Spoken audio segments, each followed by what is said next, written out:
Yeah, so Arsenal got the job done, and I think that was the most important thing of the game, just to get the job done. Gabriel Jesus has been on fire. So in this video, I'm gonna really give an analysis on what I thought of the game, but also something that I think I've just witnessed that so many people are not talking about Arsenal. So let's click the like button. Let's subscribe to the Connect here, guys. We are back again. This is the Football Connect. Your host Sam. So let's get into the video. So Arsenal just won by 5 goals to 1 against Crystal Palace just 4 days back after they beat them 3-1 in the Carabao Cup round. They've come in and they've hit them by 5 goals. Yes, it was 5 goals, and I have to say most of those goals that Arsenal scored, Crystal Palace were the culprit. Their defense cost them those goals. But let's not talk about what Crystal Palace did first. Let's talk about what Arsenal did good, in which I felt like putting on Gabriel Jesus was a good idea because he kept on putting the pressure. He was not allowing the defense or even the Crystal Palace team to have time on the ball, putting pressure, trying by all means to just shake them so that they lose the ball easily, so that they take advantages of the spaces which were being created. And I think they did that to perfection. Because if you look at the game, the way the game went on, like, you could see that that's what they were targeting, to force Crystal Palace to make mistakes. And they made so many mistakes. And I think at the end of the day, they suffered from those. But one thing that was really interesting that I want to hear from, Bukayo Saka gets injured. He comes out, I think it was 2-1 by then. And he goes out. Then they move Martinelli on the right and put Trossard on the left. And I think I have to say, this was the best performance from Martinelli since I started watching Arsenal this season.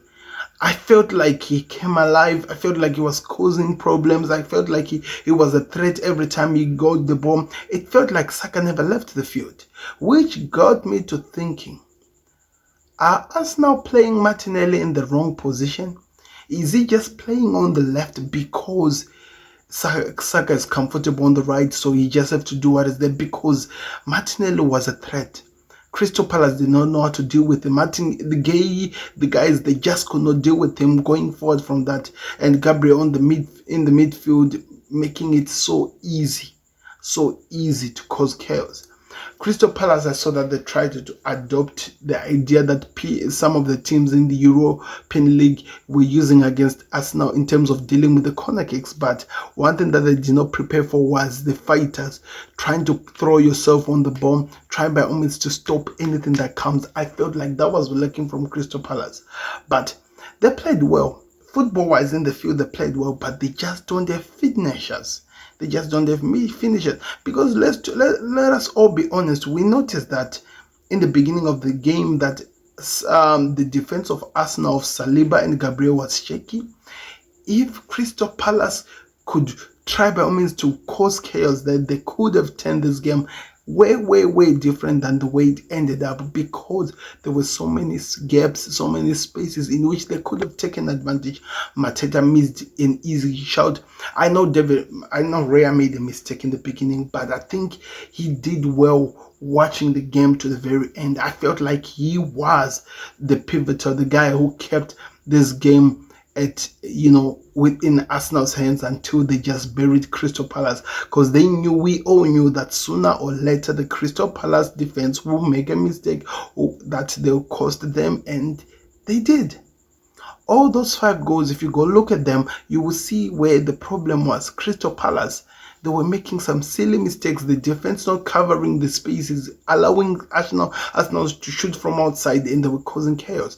But that was a good performance from Arsenal. We should not take that away from them. They played so well. They were a team. They moved the ball well. Kai Havertz was dropped in the midfield, playing in that position which Declan Rice plays in, and he was moving the ball well, progressing, allowing the team to function.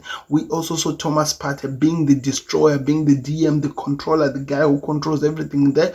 He was being put under pressure at some point with Crystal Palace, because I'm telling you, they were in this game, but he fought to the very end. He stayed in the game, and I think that was the most important thing, just staying in the game, and you get the game done, you get the job done. And I think that's what Arsenal did perfect, and they did it so well that they just stayed in the game and they got the victory. at the end of the day, we look at the victory and we say that, oh, congratulations Arsenal, because you got your job done. You did everything that you had to do and you are there up there, which helps them to move them. It moves them now within 1 point of Chelsea, and I think about, is it 3 points away from Liverpool? Yes, I think it's 3 points away from Liverpool, even with the game in hand, though. Liverpool, people have to remember that now at this moment, in fact, for Arsenal, it's actually 2 games in hand for Liverpool to catch up with Arsenal in terms of match-wise. But that's what they had to do. Match in hands does not always give the results you need. You have to have the victories to get the results you need. If Chelsea wins tomorrow, they go on top of Liverpool before Liverpool play against Tottenham Hotspur. But as things stands right now, Arsenal 33 points, 1 point away from Chelsea and 3 points away from Liverpool, have played 17 games. They've drawn 6 games, lost 2 and won 9. And I think that's all. So my question is this. Also, the other question that I had, Gabriel Jesus looks like he has found a new leaf of 10 of the event. He has scored 5 goals in the last 90 minutes. I think we can now call it 90 minutes, because in the last 180 minutes, if we call it like that. How do you feel about him continuing the way he's playing, causing chaos the way he's doing, and the way he's playing? Can he continue with this leaf of event? Can he continue with the way he's playing? Because I believe if he does that, that helps us now in the long run. That helps us now in the long run in this title race. If they're gonna continue putting pressure, doing this and having this, that helps them to continue putting pressure and moving forward. Because one thing that people have to remember, and I think that's really important, Saka just came out injured. I know the Martinelli thing, yes, I was excited with the way he played today. It was really amazing. I think the best performance of him, but Saka is still Saka. Arsenal needs a Saka for them to function, to make Odegaard continue doing his good work. He needs a Saka next to him. And I just wonder that how long will he be out with that hamstring injury he just suffered today? How long will he be out? He felt, whenever you see players feeling the hamstring just as they go down, then you should be worried about that hamstring. Saka is not the type of player who gets injured so many times, but you always worry when he finds himself with an injury. And today he did, and I just wonder how long would that take him out. I saw also Calafiori was taken out. I hope that was not a serious one, but there has to be a way. Everything that they did was perfect. They got the job done. Now they look forward to what happens next.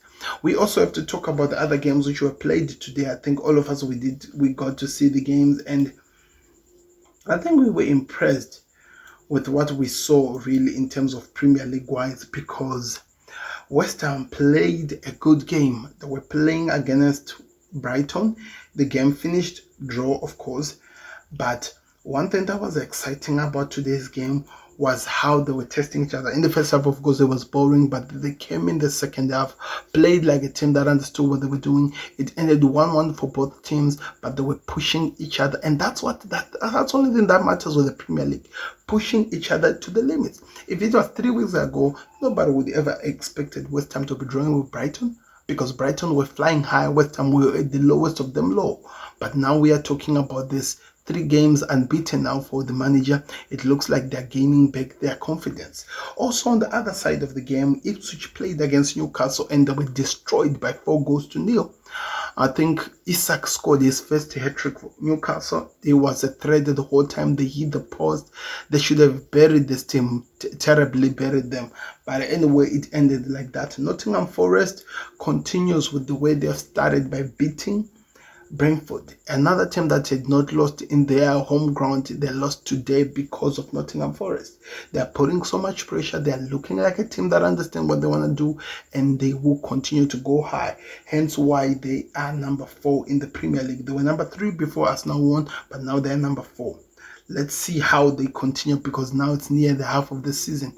They've kept up their performance, their amazing start. How long can that go? How can they continue? That's the question that we all should be asking ourselves. On the other side, Chelsea plays tomorrow. I did my predictions. You can go check it out on the Football Connect. I did predict that, as well as Liverpool plays tomorrow as well. The big game against Tottenham Hotspur. My predictions are already there on the Connect. Just check them out. I want to hear your thoughts in the comment section. What are you expecting? Don't forget to click the like button. Don't forget to subscribe to Connect. I'm out. Thank you very much for watching. I've been your host, Sam. We'll see you. Peace.